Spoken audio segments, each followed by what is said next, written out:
Carl Jung a découvert quelque chose de dévastateur.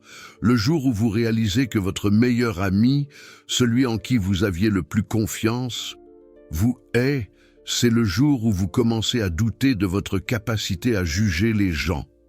C'est un véritable tremblement de terre intérieur. Parce que si cette personne, avec qui vous avez partagé vos secrets les plus profonds, vos moments les plus vulnérables, s'avère secrètement vous détester depuis tout ce temps. Alors, qu'est-ce que vous avez manqué d'autre? Combien d'autres personnes dans votre vie font semblant? Et Jung ne parlait pas de ceux qui vous trahissent ouvertement. Ça, c'est facile à identifier. Il parlait de quelque chose de beaucoup plus sinistre. L'ennemi qui marche à vos côtés, qui vous embrasse, qui vous dit qu'il se soucie de vous, tout en travaillant simultanément contre vos intérêts, en célébrant secrètement vos échecs. Et en vous sabotant de manière que vous ne verrez jamais venir. La promesse de cette vidéo est directe et urgente. Vous allez apprendre exactement comment Carl Jung identifiait la haine cachée dans les amitiés. Pas de théorie abstraite, mais des signaux concrets. Des comportements spécifiques, des schémas qui révèlent quand quelqu'un que vous appelez votre meilleur ami souhaite secrètement votre chute. Et vous allez apprendre cela avant de faire ce que la plupart des gens font. Ignorez les signaux jusqu'à ce que le dommage soit irréversible. Mais avant d'entrer dans les signaux spécifiques, vous devez comprendre quelque chose de fondamental que Jung enseignait sur la nature de la haine dans les amitiés proches. Il disait que la haine entre amis est particulièrement dangereuse parce qu'elle se déguise en préoccupation. Elle se camoufle en honnêteté brutale. Elle se présente comme des conseils bien intentionnés. Dans votre vie quotidienne, quand un étranger vous traite mal, vous le reconnaissez immédiatement, vos défenses s'activent, vous savez qu'il n'est pas votre ami. Mais quand votre meilleur ami fait exactement la même chose, vous le justifiez. Vous pensez, il me connaît bien, c'est pour ça qu'il peut être direct. Elle se soucie de moi, c'est pour ça qu'elle me critique autant. Ils essaient de m'aider, c'est pour ça qu'ils pointent constamment mes défauts. Et Jung avertissait. Cette justification est exactement ce qui permet à la haine déguisée de causer autant de dommages. Vous baissez votre garde précisément avec la personne que vous avez le plus besoin de surveiller. Maintenant, voici le jour que Jung décrivait. Le moment spécifique de la découverte, ce n'est pas dramatique comme dans les films. Il n'y a pas de confrontation explosive. Il n'y a pas de preuve irréfutable qui tombe du ciel. C'est beaucoup plus subtil, beaucoup plus perturbant. Le jour où vous découvrez que votre meilleur ami vous hait, c'est le jour où vous remarquez une petite incohérence. Peut-être entendez-vous qu'il a dit quelque chose sur vous à une autre personne, quelque chose qui ne colle pas avec la façon dont il vous traite en privé. Peut-être voyez-vous sa réaction réelle quand vous partagez une bonne nouvelle, avant qu'il n'ait le temps de simuler la joie. Peut-être réalisez-vous un schéma dans la façon dont il semble toujours être présent quand vous êtes au plus mal, mais étrangement occupé quand les choses vont bien. Et cette petite incohérence ouvre une fissure. À travers cette fissure, vous commencez à voir d'autres schémas que vous aviez ignorés. D'autres fois où son comportement n'avait aucun sens s'il était vraiment votre ami. Et soudain, comme Jung le décrivait, vous expérimentez ce qu'il appelait l'énantiodromie. La conversion de quelque chose en son opposé. Cette personne que vous pensiez être votre plus grand allié se révèle être votre ennemi le plus stratégique et le pire. Jung l'emphasait. C'est qu'il est probablement votre ennemi depuis bien plus longtemps que vous ne voulez l'admettre. Les signaux étaient là tout le temps. Vous ne pouviez simplement pas les voir parce qu'ils violeraient votre narration de qui est cette personne. Maintenant, passons aux signaux spécifiques. Mais avant de continuer, vous devez vous préparer mentalement à quelque chose. À mesure que nous décrirons ces signaux, vous allez commencer à reconnaître des comportements. Vous allez vous souvenir de moments spécifiques, et une partie de vous va résister, va tenter de justifier à nouveau. Cette résistance est votre esprit protecteur, essayant d'éviter la douleur d'accepter que vous avez été trompé par quelqu'un de proche. Premier signal que Jung identifiait. Votre meilleur ami montre un schéma constant de minimiser vos succès tout en magnifiant vos erreurs. Et ce n'est pas évident. C'est là la clé. Ils ne vous disent pas directement que votre accomplissement n'a pas d'importance. Ils font quelque chose de plus sophistiqué. Quand vous partagez un succès, leur première réaction est immédiatement de souligner la partie qui n'était pas parfaite. Oh, félicitations pour la promotion. Mais je parie que maintenant vous allez être stressé tout le temps. C'est bien que vous ayez terminé le projet, mais j'ai remarqué que vous avez dû demander de l'aide sur cette partie. Génial que vous sortiez avec quelqu'un de nouveau. J'espère juste que cette fois, vous ne gâcherez pas la relation comme la précédente. Vous voyez le schéma? Superficiellement, ils participent à votre victoire. Ils ont dit « félicitations ». Ils ont dit que c'était bien. Mais ils ont immédiatement redirigé l'attention vers un aspect négatif. Et ils le font si subtilement que si vous vous plaignez, c'est vous qui semblez être trop sensible. Jung expliquait que ce comportement révèle une envie profonde déguisée en réalisme. La personne qui vous hait secrètement ne peut pas supporter de vous voir triompher sans ajouter du poison à votre victoire. Elle a besoin de diminuer votre joie parce que votre joie lui cause de la douleur. Maintenant, comparez cela avec la façon dont ils réagissent à vos erreurs. Soudain, ils sont complètement présents, complètement attentifs, complètement serviables. Ils vous écoutent pendant des heures parler de votre échec. Ils offrent un réconfort qui semble un peu trop enthousiaste. Ils partagent des histoires d'autres personnes qui ont échoué de manière similaire. Et Jung avertissait « Faites attention à l'énergie derrière leur réconfort. Se sentent-ils réellement tristes pour votre douleur ou y a-t-il une lueur subtile de satisfaction dans leurs yeux? Leur langage corporel montre-t-il une compassion réelle ou y a-t-il de la relaxation? Comme si quelque chose qui les stressait s'était finalement résolu? Deuxième signal. Votre meilleur ami vous donne fréquemment des conseils qui, si vous les suiviez, empireraient votre situation. Et encore une fois, c'est subtil. Ils ne vous disent pas ouvertement de faire des choses destructrices. Ils encadrent des suggestions terribles, comme une préoccupation genuine. Jung a observé ce schéma constamment. L'ami qui vous hait vous encouragera à prendre des décisions qu'il espère secrètement voir échouer. Si vous envisagez un changement de carrière risqué, ils vous pousseront à le faire juste au moment où le timing est le pire. Si vous êtes dans une relation compliquée, ils vous conseilleront exactement ce qui garantira le conflit. Et voici la clé. Si leurs conseils tournent mal, ce n'est jamais leur faute. Ils essayaient juste d'aider. Ils étaient juste honnêtes. Ils voulaient juste que vous soyez heureux. Toute la responsabilité du mauvais résultat vous incombe, tandis qu'ils se satisfont secrètement de voir que leur sabotage a fonctionné. Troisième signal. Vous remarquez que votre meilleur ami partage fréquemment des informations vous concernant avec d'autres d'une manière qui vous désavantage.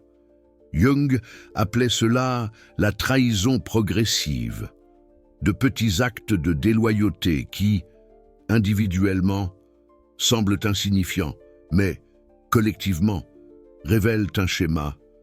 Peut-être, lors d'une conversation anodine, mentionnez-vous des difficultés avec votre chef. Et soudain, des détails que seul votre ami le plus cher connaissait se répandent dans votre cercle social.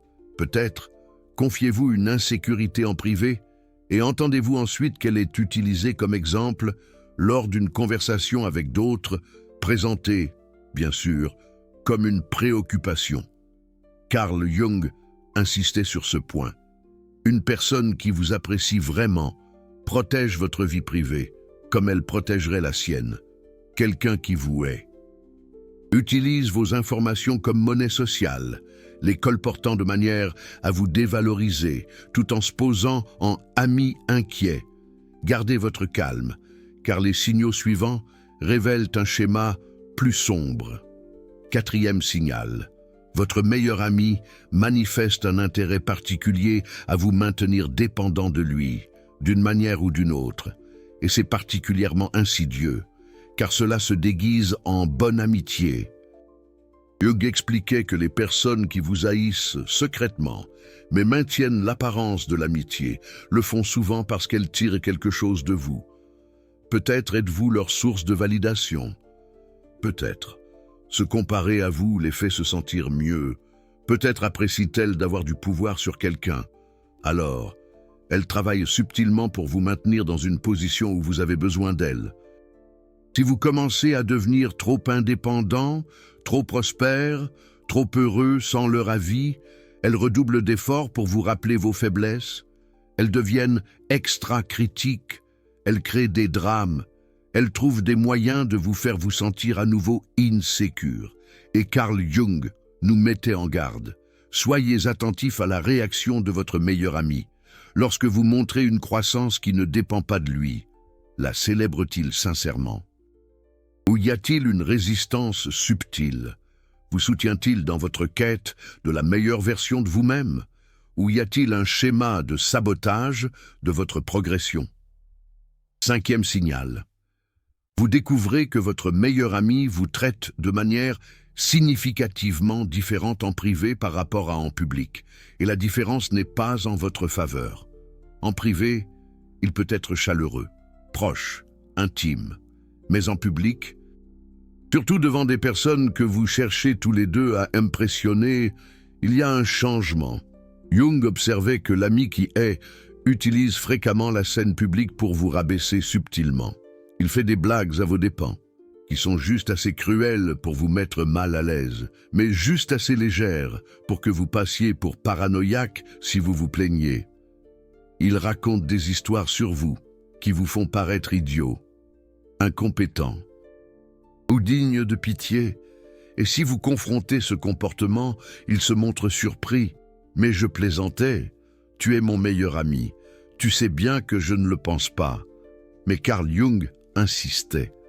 Lorsque quelqu'un vous humilie constamment devant les autres, même sous couvert d'humour, il révèle ce qu'il pense vraiment de vous. La haine trouve toujours des moyens de s'infiltrer. Sixième signal, vous remarquez un schéma où votre meilleur ami est inhabituellement présent.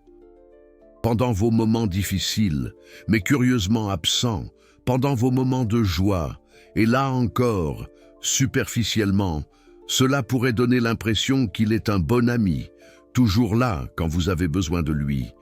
Mais Carl Jung nous incitait à regarder plus profondément.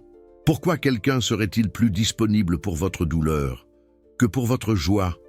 Une personne qui vous apprécie sincèrement veut partager autant vos victoires que vos défaites. Quelqu'un qui vous hait secrètement trouve de la satisfaction dans vos luttes et de l'inconfort dans vos triomphes.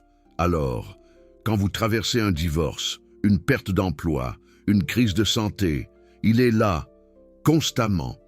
Mais quand vous obtenez une promotion, quand vous vous fiancez, quand vous atteignez un objectif important, soudain, il est occupé, il est confronté à ses propres drames. Il est moins disponible émotionnellement. Septième signal. Vous découvrez que votre meilleur ami vous compare fréquemment à d'autres d'une manière qui vous fait vous sentir inadéquat. Carl Jung appelait cela la violence comparative, l'utilisation de comparaisons pour éroder votre estime de soi. Et il ne s'agit pas simplement de mentionner d'autres personnes, il s'agit de vous montrer constamment comment les autres réussissent mieux les choses pour lesquelles vous luttez. Votre collègue a obtenu une promotion. Pourquoi êtes-vous toujours au même niveau? Son frère a trouvé l'âme sœur. Quand allez-vous vous stabiliser? Son voisin a acheté une maison. Pourquoi louez-vous encore? Carl Jung expliquait que ces comparaisons sont conçues pour vous faire sentir que vous n'êtes pas assez, et elles se présentent sous la forme d'observations anodines. Mais si vous faites attention au schéma, Elle vous laisse toujours avec le sentiment d'être inférieur. 8e signal.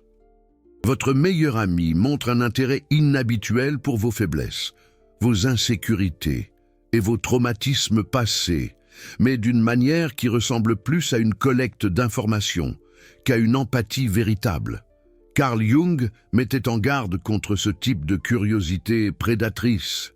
Une personne qui se soucie sincèrement de vous, s'informe sur vos luttes passées pour mieux vous comprendre et vous soutenir. Quelqu'un qui vous hait s'informe sur vos luttes passées pour savoir exactement où vous êtes le plus vulnérable, quel bouton presser, quoi dire pour causer un maximum de dommages. Quand il en aura besoin, alors, il vous pose des questions sur votre enfance difficile, sur les relations passées qui vous ont blessé, sur les échecs dont vous avez encore honte. Et sur le moment, cela donne l'impression d'une connexion profonde. Mais ensuite, vous remarquez que cette information réapparaît à des moments stratégiques, utilisée contre vous d'une manière qui vous fait remettre en question s'il n'a jamais été sûr de la partager. Maintenant, si vous avez reconnu 5, voire plus, de ces 8 signaux, vous devez écouter ceci avec toute votre attention. Ce que vous vivez n'est pas le fruit de votre imagination. Vous n'êtes pas paranoïaque, vous n'êtes pas trop sensible. Selon Carl Jung, vous détectez correctement une haine réelle, déguisée en amitié. Et cette détection est cruciale pour votre bien-être. Voici ce que Carl Jung voulait que vous compreniez. À propos du jour de la découverte, ce n'est pas la fin de votre capacité à faire confiance aux gens. C'est le commencement de votre capacité à vous faire confiance à vous-même. Car vos instincts essayaient de vous dire la vérité depuis tout ce temps. Ces sensations de malaise que vous ignoriez, ces doutes que vous réprimiez, ces moments où quelque chose semblait clocher. Mais vous ne pouviez pas expliquer quoi. Tout cela, c'était votre sagesse intérieure détectant le danger. Carl Jung insistait. Le problème n'est pas que vous faites trop confiance aux gens. Le problème est que vous ne faites pas suffisamment confiance à votre propre perception. Vous avez été conditionné par la société à accorder le bénéfice du doute, à voir le meilleur chez les gens, à ne pas être cynique. Et ce sont de belles qualités. Lorsqu'elles sont appliquées à des personnes qui les méritent, mais avec quelqu'un qui vous hait secrètement, ces qualités deviennent des vulnérabilités. Votre générosité d'esprit est exploitée. Votre loyauté est bafouée. Votre capacité de pardon est utilisée pour permettre des mauvais traitements continus. Alors, le jour où vous découvrez que votre ami le plus cher vous hait, Carl Jung le voyait comme le jour où vous commencez à honorer votre propre intuition, le jour où vous commencez à poser des limites basées sur des comportements réels, plutôt que sur des idées préconçues de qui vous pensez que quelqu'un est. Mais attendez, parce que voici la partie qui va vous protéger. Si cette vidéo résonne profondément en vous, si ces 8 signaux valident des expériences que vous pensiez être le seul à avoir vécues, si vous comprenez enfin que vous n'étiez pas fou en sentant que quelque chose n'allait pas, considérez faire quelque chose d'important. Le Super Thanks ici en bas n'est pas seulement un soutien financier, c'est un acte de résistance contre le gaslighting émotionnel. Parce que la vérité est celle-ci, les personnes qui haïssent déguisées en amis préfèrent que leurs victimes se blâment elles-mêmes. Elles préfèrent que vous pensiez que vous êtes trop sensible, trop paranoïaque, trop problématique. Elles préfèrent que vous ne parliez jamais de vos expériences, parce que la lumière du jour tue leur stratégie. À chaque fois que du contenu comme celui-ci atteint quelqu'un qui en a besoin, un ennemi caché perd son camouflage. À chaque fois que vous validez cette information avec un super thanks, et vous dites, la connaissance sur la trahison déguisée vaut plus que l'ignorance confortable. Quand vous cliquez sur ce cœur doré, vous protégez non seulement vous-même, mais aussi d'autres qui sont en train de remettre en question leur propre perception maintenant. Vous faites partie d'une communauté qui choisit la clarté brutale au lieu de fausses amitiés. Et cela compte plus que vous ne pouvez l'imaginer. Maintenant, passons à la partie pratique. Vous avez identifié que votre meilleur ami, vous, est secrètement. Vous avez validé votre intuition. Vous avez accepté la réalité de la situation. Que faites-vous maintenant? Carl Jung avait des stratégies très spécifiques pour ce scénario. Et elles sont différentes des conseils génériques, parce que votre situation est unique. Premièrement, ne confrontez pas immédiatement en cherchant une confession ou un changement. Carl Jung était clair sur ce point. Une personne qui a investi une énergie significative à haïr tout en feignant l'amitié ne va pas s'admettre la vérité simplement parce que vous la confrontez. Plus probablement, elle inversera le scénario, vous fera passer pour le problématique et intensifiera son sabotage, parce qu'elle sait maintenant que vous êtes conscient. Alors, au lieu de confrontation dramatique, Carl Jung recommandait ce qu'il appelait un retrait stratégique. Vous commencez à créer une distance émotionnelle et pratique, sans annoncer vos intentions. Vous partagez moins d'informations personnelles. Vous devenez moins disponible. Vous réduisez l'intimité graduellement et vous observez comment elle réagit. Une personne qui vous apprécie vraiment respectera votre espace et demandera si quelque chose ne va pas avec une préoccupation réelle. Quelqu'un qui vous hait montrera l'une de ces deux réactions. Elle intensifiera ses efforts pour vous maintenir accroché, parce qu'elle est en train de perdre sa source d'approvisionnement, ou elle montrera du soulagement, parce que maintenir la farce demande de l'énergie. Deuxièmement, documenter les schémas plutôt que les incidents individuels. Carl Jung soulignait que la haine déguisée n'est presque jamais évidente en un seul moment. C'est le schéma à travers le temps qui révèle la vérité. Alors, commencez à prêter attention de façon plus systématique. Quand votre ami le plus cher dit ou fait quelque chose qui vous fait vous sentir mal, ne l'ignorez pas, notez-le mentalement. Ou littéralement, qu'a-t-il dit exactement? Dans quel contexte? Comment? Cela vous a fait vous sentir. Après quelques semaines de cette documentation, le schéma deviendra inégable. Et Carl Jung disait que ce processus n'est pas pour lui montrer la preuve de son comportement. C'est pour vous donner, à vous, la clarté dont vous avez besoin pour prendre des décisions, parce que votre esprit voudra naturellement justifier, minimiser, lui donner une autre chance. Le registre des schémas rend cela plus difficile. Troisièmement, redessinez votre cercle social. Graduellement, Carl Jung observait que les personnes qui haïssent déguisées en amis fréquemment travaillent à vous isoler des autres connexions. Elles vous veulent dépendants d'elles, comme votre principale source de socialisation, parce que cela leur donne plus de contrôle.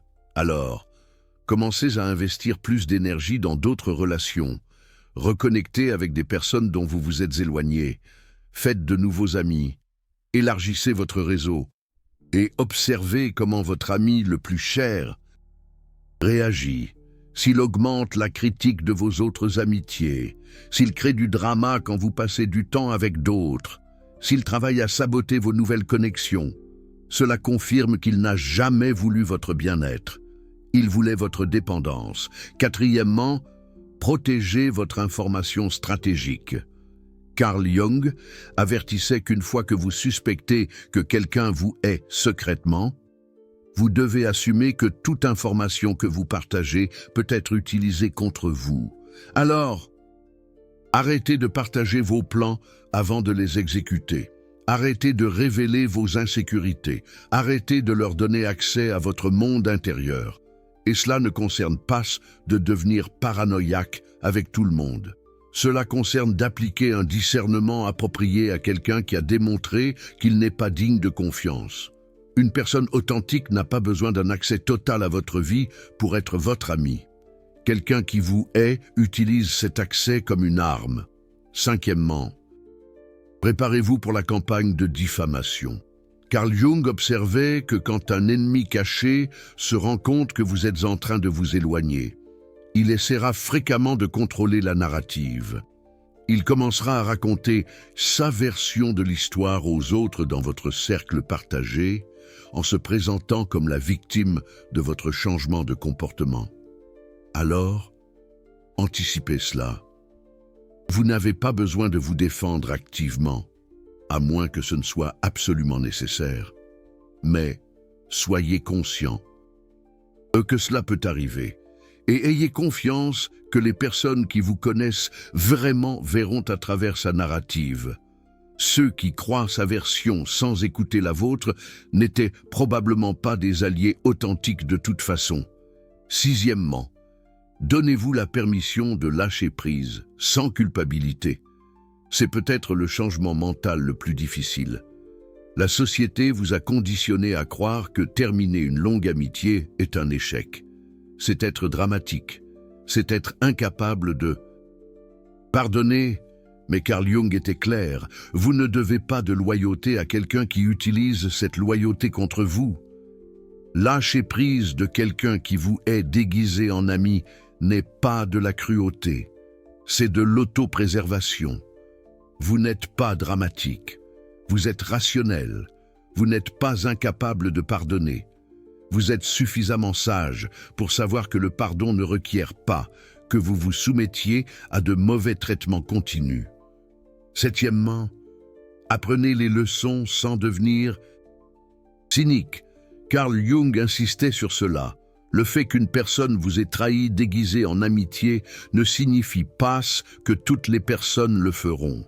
Le fait que vous ayez fait confiance à la mauvaise personne ne signifie pas que votre capacité à faire confiance est défectueuse.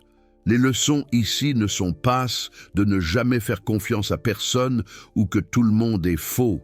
Les leçons sont « faites confiance, mais vérifiez ». Les leçons sont « prêtez attention au schéma de comportement », pas seulement aux mots. Les leçons sont « c'est d'accord de s'éloigner des personnes dont les actions ne coïncident pas avec leur déclaration de soins ». Carl Jung croyait profondément que la capacité de former des amitiés authentiques est l'une des choses les plus valeureuses de l'expérience humaine. Mais Carl Jung reconnaissait aussi que toutes les personnes qui se disent vos amis ne vous offrent pas forcément la vraie amitié. Certaines ne vous présentent qu'une imitation, qui sert avant tout leurs propres intérêts. Alors, laissez-moi vous expliquer pourquoi certaines personnes feignent l'amitié tout en vous haïssant, plutôt que de simplement prendre leur distance. Carl Jung identifiait plusieurs motivations psychologiques à cela. Premièrement, la compétition entourloupe. Certaines personnes vous gardent près d'elles, spécifiquement, parce qu'elles sont en compétition avec vous dans un domaine particulier, que ce soit votre carrière, votre apparence, votre statut social, et elles veulent avoir l'avantage de savoir ce que vous faites.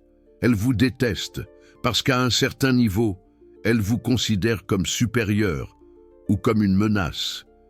Mais elles vous gardent près d'elles, sous couvert d'amitié, parce que cela leur donne accès à des informations sur vous. C'est un peu comme si elles étaient des agents doubles, toujours à l'affût du moindre faux pas. Deuxièmement, l'alimentation narcissique. Carl Jung observait que certaines personnalités ont besoin d'une cible constante pour leurs critiques, leurs comparaisons, leur sentiment de supériorité. Vous servez ce but. Elles ne vous détestent pas pour quelque chose de spécifique que vous avez fait, mais parce que votre existence leur offre quelqu'un à qui se comparer favorablement. C'est un peu comme avoir un punching ball émotionnel, toujours à disposition. Troisièmement, l'envie chronique. Il y a des gens qui sont incapables de se réjouir du succès des autres, surtout si ce succès concerne des domaines où eux-mêmes luttent. Alors, elles entretiennent des amitiés avec des personnes qu'elles envient, parce que cela leur donne un siège au premier rang pour le drama qu'elles espèrent voir arriver. Votre échec futur est leur fantasme actuel. C'est triste, mais c'est une réalité. Quatrièmement, le sadisme émotionnel. Carl Jung reconnaissait que certaines personnes trouvent simplement de la satisfaction à causer de la douleur, d'une manière qui ne sera pas découverte. L'ami qui vous déteste prend plaisir à vous saboter subtilement, à vous voir lutter, sans que vous sachiez qu'il y a contribué, à avoir un pouvoir secret sur votre vie émotionnelle. C'est une forme de manipulation perverse, difficile à détecter. Et voici ce que Carl Jung voulait que vous compreniez à propos de ses motivations. Aucune d'entre elles n'a à voir avec vous. Vous n'avez pas été choisi parce que quelque chose ne va pas chez vous. Vous avez été choisi parce que quelque chose est brisé en eux. Votre seule erreur a été de ne pas reconnaître plus tôt que cette personne était incapable d'une amitié véritable. Laissez-moi vous donner des signes avant-coureurs que Carl Jung a identifiés.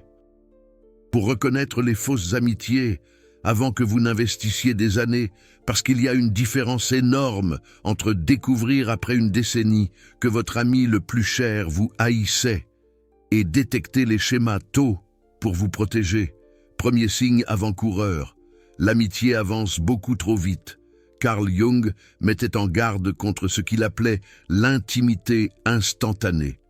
Si quelqu'un partage des secrets profonds, déclare que vous êtes son meilleur ami et crée une intensité émotionnelle, dès les premières semaines de votre rencontre, il est fort probable qu'il joue une pièce de théâtre plutôt que de construire une véritable amitié. Les amitiés réelles se développent progressivement. Les fausses s'accélèrent parce que la personne suit un scénario de ce à quoi une amitié étroite devrait ressembler, et non pas une expérience authentique. Deuxième signe avant-coureur, il y a un déséquilibre constant entre celui qui donne et celui qui reçoit. Carl Jung remarquait que dans les amitiés authentiques, il y a une réciprocité naturelle au fil du temps. Parfois vous soutenez plus, parfois ils soutiennent plus. Mais il y a un échange. Dans les fausses amitiés, il y a un schéma où vous donnez constamment plus d'énergie émotionnelle, plus de soutien pratique, plus de compréhension, et ils reçoivent constamment, sans réelle réciprocité. Et lorsque vous le signalez, ils minimisent ou inversent la situation pour vous faire sentir égoïste. Troisième signe avant-coureur. Vous vous retrouvez fréquemment à justifier leur comportement, à d'autres personnes ou à vous-même. Carl Jung disait que lorsque vous expliquez constamment pourquoi ce qu'ils ont fait ou dit n'était pas aussi grave qu'il n'y paraissait, votre inconscient détecte quelque chose que votre esprit conscient ne veut pas accepter. Les amitiés authentiques ne nécessitent pas de justification constante. Les personnes qui vous apprécient réellement ne vous mettent pas régulièrement dans la position de devoir défendre leur caractère. Quatrième signe, avant-coureur. Vous remarquez qu'ils imitent vos opinions de manière trop parfaite. Carl Jung mettait en garde contre les caméléons sociaux, des personnes qui n'ont pas une identité forte propre et qui reflètent donc ce qu'ils pensent que vous voulez entendre. Initialement, cela donne l'impression d'une compatibilité parfaite. Ils ont exactement les mêmes valeurs, les mêmes opinions. Mais, avec le temps, vous réalisez qu'ils changent ces opinions pour correspondre à celui ou celle qu'ils essaient d'impressionner. À l'instant T, l'amitié est une performance et non une connexion authentique. Maintenant, laissez-moi partager la partie que Carl Jung soulignait le plus. Le jour où vous découvrez que votre ami le plus cher vous hait, peut être dévastateur, mais aussi libérateur, parce que vous avez enfin la permission de faire confiance à ce que votre intuition vous criait depuis tout ce temps. Cette sensation que quelque chose clochait n'était pas votre imagination. Ce malaise que vous ressentiez n'était pas votre problème. Cette petite voix qui disait que cet ami n'agissait pas comme un véritable ami avait raison. Et maintenant que vous avez cette confirmation, vous pouvez prendre des décisions avec clarté. Au lieu d'être dans la confusion, Carl Jung croyait que l'une des choses les plus importantes que nous puissions apprendre dans la vie est le discernement entre ce qui est authentique et ce qui est faux. Et malheureusement, ce discernement vient souvent d'expériences douloureuses où l'on s'est fait duper. Mais chaque fois que vous apprenez à reconnaître ce qui est faux, vous devenez meilleur pour reconnaître et valoriser ce qui est authentique. Les 8 signes principaux que nous avons abordés. Minimisez vos réussites tout en magnifiant vos erreurs. Donnez des conseils qui aggraveraient votre situation. Partagez vos informations d'une manière qui vous désavantage. Travaillez à vous maintenir dans un état de dépendance. Vous traitez différemment en public par rapport à en privé. Être présent pour votre douleur, mais absent pour votre joie. Des comparaisons constantes qui vous font vous sentir inadéquat et un intérêt prédateur pour vos vulnérabilités. Si vous avez reconnu ces signes, vous savez maintenant que votre perception était correcte. Votre ami le plus cher vous a peut-être berné depuis le début, et cette vérité, bien que douloureuse, vaut mieux que de continuer une relation basée sur la tromperie.